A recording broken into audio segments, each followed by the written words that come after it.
All right, welcome back. We're pleased to be joined by the Michigan State Spartans, set to take on the New Mexico Lobos on Sunday evening.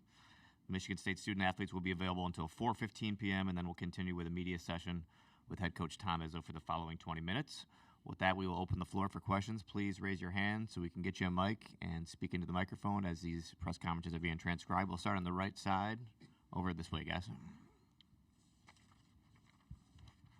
Jeff Grammer, Albuquerque Journal.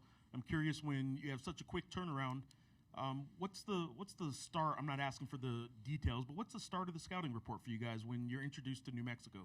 Let's go down the line. We'll start with Jeremy. Obviously we watched a little bit of the Marquette game yesterday before our game.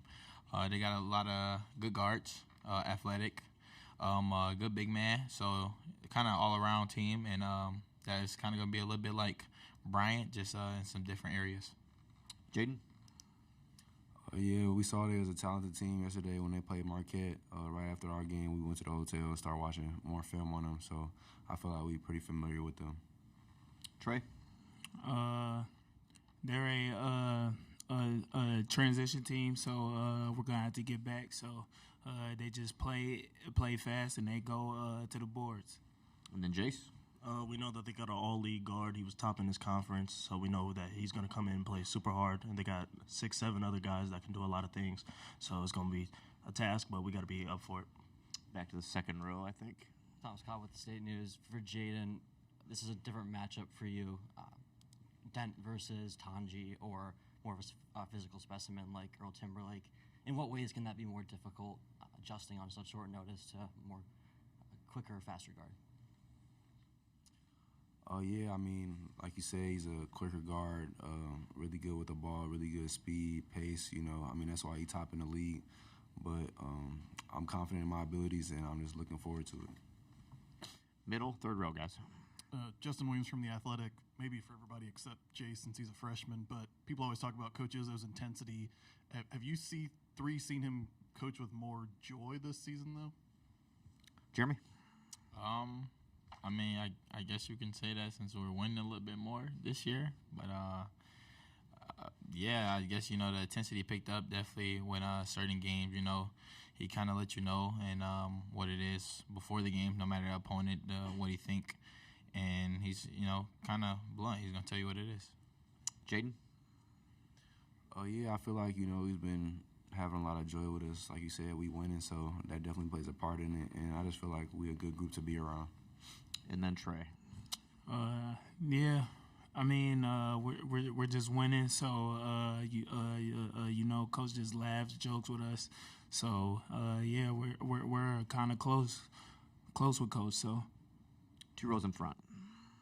Travis Nelson, Willoughby News Herald. This is for Jaden. I mean, even yesterday you couldn't get your shot wasn't falling, but you're able to impact the game in other ways. I mean, as a veteran, a senior on the team, like, how important is that that sometimes the balls are going to go in and you're able to try to impact the game defensively in other ways like you did last night?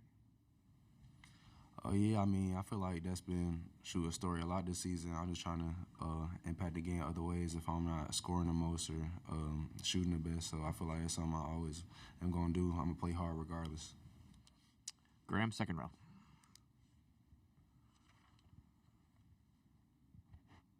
Graham Couch, Lansing State Journal. Jaden, for you, how different does this tournament feel just because you guys are a 2 seed? Be it the way Coach Izzo is, his own expectation. Can you feel a difference because of where you are in terms of your own hopes for this tournament versus the other tournaments you've been in? Oh yeah, it feel a little different. I mean, I feel like just the team that we got this year, this all season has felt different. I feel like we really have a chance to do something special, and I feel like everybody knows that, so we're just trying to take it one game at a time. Additional questions for the student athletes from Michigan State. We'll go front row left here with Jack. Jack Ebling, Drive with Jack, and Press Pass is for the freshmen here. When you think about this panel, it's no bigs allowed. And in the league this year, there were teams with 2 dominant bigs. The leading scorers were all bigs. What does it say that you 4 are up here doing so much to carry the team at a time when guards matter the most? Jace, we'll start with you and go down the line. We know when it comes to March, there's going to be a lot of guard play. I feel like a lot of teams around the country have a lot of guards that can do a lot of things. But when we go out there on the court, we know it's a full team effort. I mean, we got 4 guards that do a lot of things, but I feel like just our whole team, wings, bigs, I feel like we all contribute a huge part to the game. Trey. I think guards win you games in March. So yeah, just being a guard, guarding and then scoring, and then just being the like leaders. I think that just plays a big part. Jaden. Yeah, I mean, I feel like they said, when March comes around, you know, that's when guard play is the most important. And, you know, I feel like we got one of the best guard groups in the country, and we just try to continue to show that. And then Jeremy. You know, it's different. You know, we have a full overall team, I'll say. And we got about like 6, 7 guards that can do a little bit of everything. And, you know, it's a team effort. Like us 4, we guard, we got to control the game and make sure we do all that. But at the same time, we wouldn't be where we'd be without the bigs, you know, rebounding, scoring inside, and creating opportunities for us. So overall, we just have a team, a great team. Back left, guys. Joe Reedy, Associated Press. With the depth that you guys have at guards, how much of a challenge is it going against New Mexico's pair of Richardson and then Donovan Dent? We'll go all 4 again. We'll start with Jace. As we were watching the film, we know it's going to be super tough because they had such a huge piece of the game to them. I mean, they pushed their tempo, and they're really the main scorers for their team. So we know that us 4, that we have a tough task at hand, but we're ready to handle it. Trey.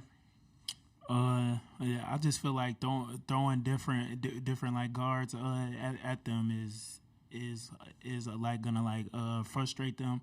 So we just gotta guard and then you know, make them guard. So Jaden. Oh yeah, I mean, they got really good guards over there as well.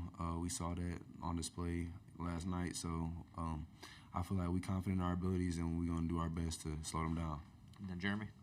Watching the film, you know, obviously, Dan is a honorable mention All-American. So he's a great guard, led this conference. And, you know, the other guards have shooters, wings that do a little bit of everything. So we know that we got a tough task at hand. And they're a great team with some great guard play. And you know, can't wait to play them. Any other questions for these guys before we let them go back to the locker room? Seeing none. All right, thanks, fellas. Thank you. Thank you. Michigan State's locker room will be open until 4:35.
4:15. Yep, you got a few minutes.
you down one. Yeah.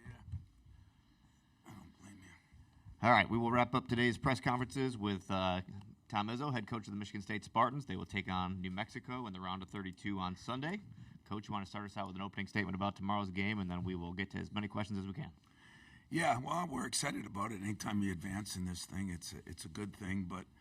And I know Richard. I know his style a little bit, but he's done an incredible job. I thought personally that, like a lot of coaches, he got a bad deal at Minnesota because he had done some good things there, but he landed on his feet. He took advantage of it and did something I didn't do. He's beaten USC and UCLA, and that's something we didn't do. So I know how good his team is. He's got a point guard that's electric, gets a lot of things done, both with the pass and with the scoring. Big kid inside. So, he's got bodies. We went from playing a team, we were prepping for two teams like we always do before the game. And Marquette, was smaller. And then the other team was real big, with 6'9" wings. So it was two opposite preps, and we ended up with New Mexico, and they played very well, and we know we have our work cut out for us. Thanks, Coach. We're going to start on the right side. Jeff Grammer, Albuquerque Journal. Richard was in here buttering you up, saying wonderful things about you. You were just doing the same for him. I am curious what you've seen growth-wise from Richard from his Minnesota days. He said you would take younger coaches kind of and go to bat for them when you didn't have to do that. I'm curious where that came from, but I'm also curious what you've seen in Richard's growth since that time. Yeah, well, the problem with you guys from New Mexico, you're so far away, that I don't get to see you enough. But, I thought he did a hell of a job there. It was a tough situation he was in, and I did stick up for him. If Judd Heathcote, my old boss, who's looking down right now, mad at me that we don't play more zone, is, I always said, if you don't stick up for coaches, who's gonna? And so I've looked at that as one of my jobs, especially if there's coaches I respect and they're doing it the right way, and he did.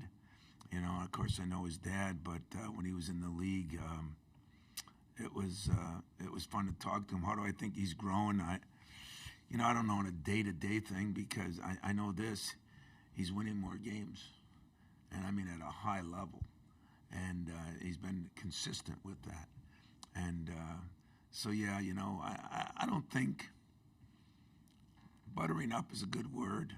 You never want locker room material, but I would never talk highly of a guy I didn't respect or like. I just wouldn't talk about him. So he's easy to talk about because I do like and I do respect him. And but come tomorrow, from sunrise to sunset, I don't like him at all.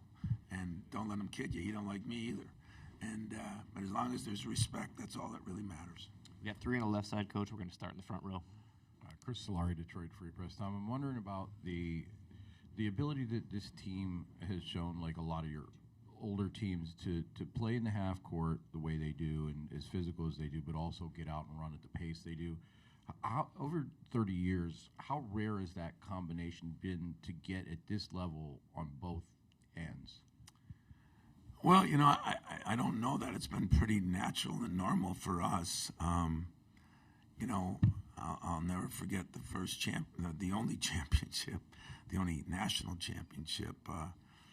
We did play that football game against Wisconsin. That was 1917 at halftime, and we played a 90-70 game against Florida 2 days later. I've always said that I'm not as big on imposing my will on somebody else. I want to be able to adjust and adapt to just about anything. And I think we've done that. Some of it's with the personnel we have, and some of it's with the philosophy we have, that, we're not going to try to overwhelm you with anything. We're just going to try to take what you give us. And if we can, the first half we didn't run very well. In the second half we ran very well. Did we wear them down a little bit? Was the rebounding, that much different in the second half? I don't know. That's the only shame about the tournament when you play at midnight is I don't even get to watch our game from last night. Just move on to New Mexico. So I hate to talk about what we did or didn't do, but I will talk about it over the years that we've been able to adjust. We've been a little more versatile. We can play big, we can play small, and I think it's helped us. One row back, row two. Tom, Ron Krychek from the San Francisco Chronicle. No Draymond questions this time. I know you're not playing. I'm here to cover St. Mary's on the other game tomorrow. But they're one of the best rebounding team in the country, rebound margin. I'm just curious, you've always had good rebounding, good defensive teams.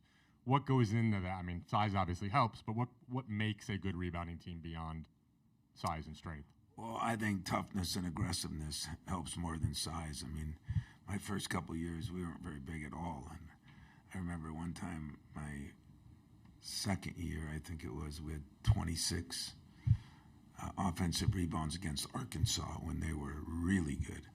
And we upset them. And in fact, unfortunately, that coined Judd Heathcote to say my best offense was the missed shot. But I think one thing rebounding does for you is it shows an aggressiveness, a toughness. Size helps sometimes, but I've had big teams that rebounded really well with Zach Randolph and guys like that, but I've had smaller teams that have rebounded pretty well.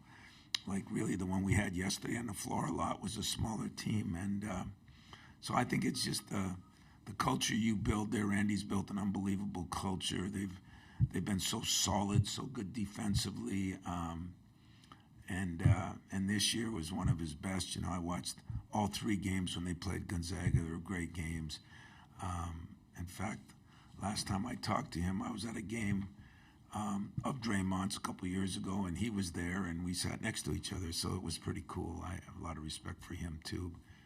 So I think it's just how you coach, but there's not many soft teams that are good rebounding teams. I think it's a mentality. Thanks, Coach. Going all the way to the back. 2 questions on the 4th row. Joe Reedy, Associated Press. Tom, since you mentioned it earlier, how much do you look at those USC and UCLA films from New Mexico since it's common opponent in both phases? Not much. Only reason not much, it was so long ago, and everybody was different, and you got so much you can do, and I did it all, We look at more of the last 5 games unless there's really something we want to see. We did look at a little bit of UCLA because we think we play a little similar to how they play defensively and everything. But, it doesn't matter who you watch them against. They've been a damn good team, and they've won consistently, and they've won the same way, and they've got a quarterback. If you look at the NFL, you get a quarterback, you got a chance. They got a quarterback, and he's very good. And he not only, like I said, can score it, but he makes other people better. And some of those passes he throws are magnificent. I mean, he really does. And so we're just going to worry about the last 5-6 games mostly. Looked at a little film of the UCLA game, but it was so long ago. Everybody's different back then. Other side here in the 4th row, Coach. Dan Lobby, Cleveland.com. Richard was talking about the consistency of your program and how it's it's the same every time you face Michigan State, praising you for that. What's the key to maintaining that level of consistency for so long? I think culture has something to do with it. You recruit to the culture. I think the players that you've had before and the players that you get now. I mean, I always try to compare people to players as I'm recruiting them. Who does he remind me of? Who's he like? How did I do with that guy? What didn't I do a good job with that guy? And I think there's been what there isn't much of right now. There's been consistency with the team, and there's been consistency with the coach. And, when you see all these programs firing guys after 2 years or 3 years, I mean, if I was now in this era, there would be no Tom Izzo, there'd be no Hall of Fame, there'd be no national championship. I'd have probably been fired in year 2.5. And talked to Mike Krzyzewski once. I think he said that. I talked to Roy Williams. He told me about Dean Smith. It took like 3 or 4 years, It's almost like those things are illegal now. So consistency within the staff, consistency in the players, because players are your best recruiters from other players. And I think that was the number one thing I wanted when I won a national championship. Okay, we did something in 5 years. It was a quick fix, it seemed like. Can we stay consistent? Well, I haven't won another one, but we have been fairly consistent over the years, and I think it's because it's really important to me, too. Okay, we got several in the middle. We'll start in the front row here with 2 questions. Travis Nelson, Willoughby News Herald. Tom, now if Purdue's win earlier, the Big Ten's 9-0 in the tournament. I mean, I know they've had a great. The league's been great all year, but like, what do you think stands out about that? What stands out about that to you? That then you bring to March Madness, and we're doing well. I like to brag about it because I think sometimes the Big Ten just takes hits that we, like where they're slower. They think of what's happened 20 years ago, and so you guys either don't do a good job or we don't do a good job, or somebody's not doing a good job, because the league is really good. I mean, it's really good, and we got really good coaches. But man, I'm pulling for them all. I mean, I'm going to have to go in the closet when I do it, but I'm going to pull for Michigan today too, and that's not normal. But I really mean that.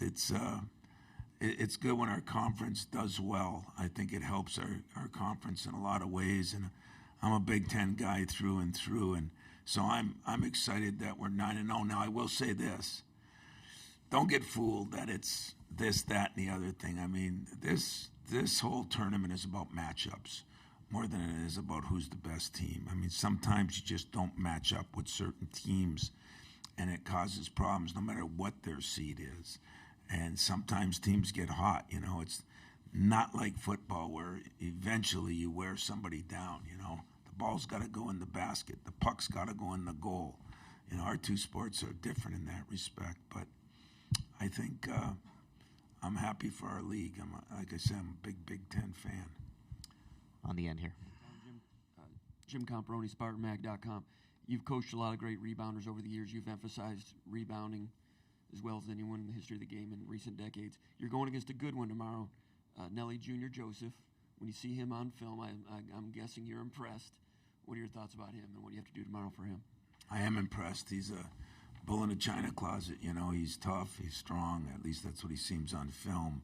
He reminds me of the Johnson kid at Illinois, and he's more experienced and a little better offensively, but I think that kid's a hell of a player too. And when you got a body and and he's got good post moves, they've done a nice job with him. I think we got our work cut out for us. The nice thing about our depth is we can throw more than one person at him. Where last night we played small, tomorrow night we might play big, and they've got the 2 things you want right down the middle of your team. You got a quarterback and a point guard and a center. And that's a good place to start when you got those 2 things in your program. We're going to go row by row with Graham. Graham Couch, Lansing State Journal. Tom, it seemed like your guys were almost overly amped up at the beginning of yesterday's game. There was a moment where Jaden, after he hit a shot, just sort of had the 2 hands out to calm down. And I'm wondering, if, for a team where guys haven't been in these roles and as mainstays on a team with a real chance, how important was getting through that? And have you been paying attention to their sort of where they are in that, in terms of ability to focus and just do the job at hand and not be overly caught in the moment, so to speak? Yeah, I thought we were. I thought Jackson Kohler was fried.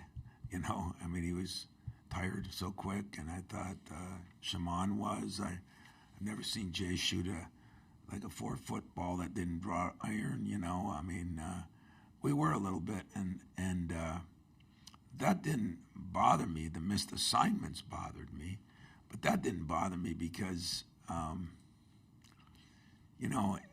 it's really what you want out of guys, that it means so much to them that they are in that state. Now, that's why I've always thought I'd be a better football coach, because you could go beat the hell out of somebody, and they don't let them do that in basketball. But I thought our guys did handle it pretty well.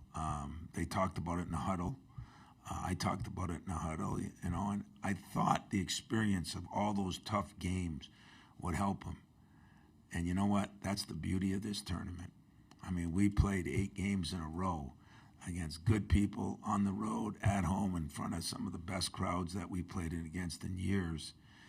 and it really didn't seem to totally help them in the March Madness moment. And that's what makes March Madness one and done so critical and so important. And that's why you hear coaches, I bet you Richard said it, I bet you his dad said it yesterday, I'll bet you Mike Krzyzewski and Dean Smith said it, and Bobby Knight and Adolph Rupp, you know. Whenever you go into a tournament, the first game's the most important.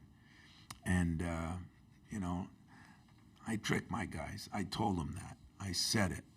And last night after the game, I said, now the second game is now the most important. So I lied just like everybody else. But that first game, you don't know how people are going to respond, no matter how much experience and how much calmness they have. I remember my first couple tournaments, I was awful. So I can appreciate it. We'll roll through with Justin. Justin Williams from The Athletic. Coach, I asked your players too, but do you feel like you're coaching with more joy this season? I mean, when you win 7 or 28 games, yeah, you know, I think winning helps everybody enjoy something. But I made it pretty well known that I was disappointed in the direction everything was going. I was on every board to try to correct it. I realized that coaches had no say, and they don't. And that bothered me. I let it bother me. And I don't think I did as good a job. So just like I asked them to look in the mirror once in a while, I had to look in the mirror too. And so I don't feel any different about some of those things. I just don't have to deal with them on a daily basis. You know, I pull for our organization. I pull for all the younger coaches. But I think I've spent a little more time just worrying about my team. And I got great guys. I really got great guys. And I have had fun coaching this team. I've enjoyed the progression of this team.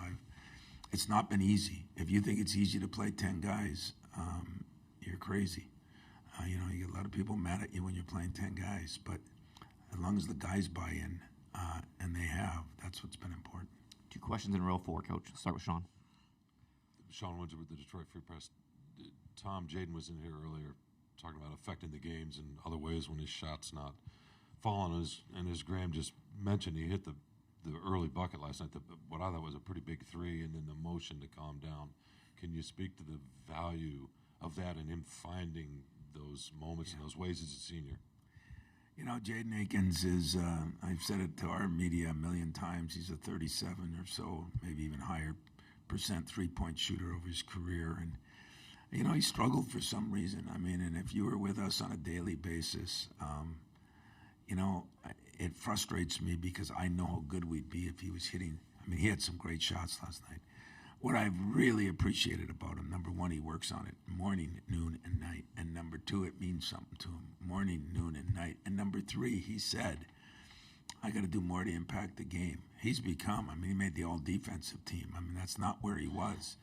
And you got to give him a lot of credit for that, you know, because he gets frustrated too, never gets down. But the day's going to come, I've been saying it, and it has come a few times. And if we get him consistent with the other guys, I think our good team turns into a great team. And whether that can happen, we're going to soon find out. Wojo? Tom, Bob Wadowski, Detroit News. As the tournament has evolved, and I think you were asked about it last night, how there have not been that many upsets so far, but does it still shock you how you look at any seed, no matter like New Mexico at 10 seed, and they always have one or two great players like Dent in the center? Is that different, or for a 10 or a 16 or whatever seed to have those type of players that probably strike a little bit of fear into a high seed?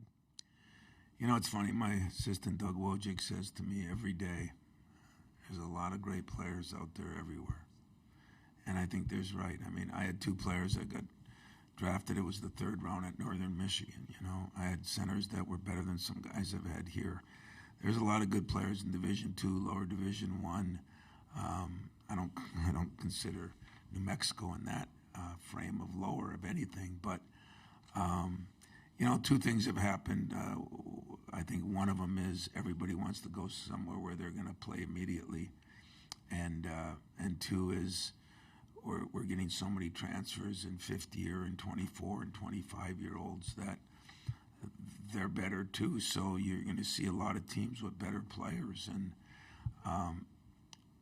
when you think of, I mean, I just think of this New Mexico, or here's a Marquette who was top 10 earlier in the year. Here's a Kansas who was number 1 early in the year. It's just crazy what's going on, and my media knows that. I predicted that at the beginning of the year. I said there's going to be so much this and that because of all the things that are going on, and there has been that. And I think what I'm proudest about, we've been pretty consistent. We've been different a little bit.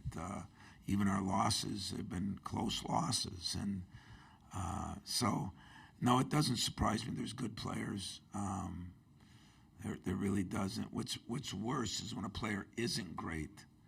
Like Middle Tennessee had a couple guys that just shot the daylights out of it on that given day, and they shot like 53 or so % from the three, and you lose that way.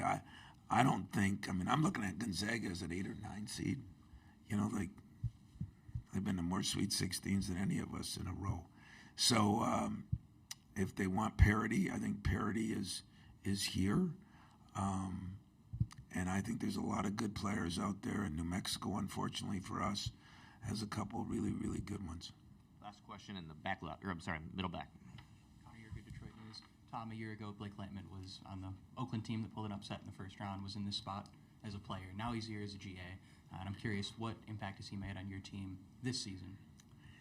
I've had a lot of GAs over, my days, and in fact, I had one Jordan Ott, who's number 1 assistant here with the Cavs, and I've had some guys that have worked their way up in the NBA. I've had Drew Valentine, who's done a hell of a job with Loyola and everything, and there's just been a bunch of guys, but I think Blake has a chance to be one of those. He's been really good with our players, and he's been there, done that, and yet he's young enough to know, and now he's seen the other side from the coaching side, and he's been somebody that's really impressed me. He can still shoot the ball, and he can do some things.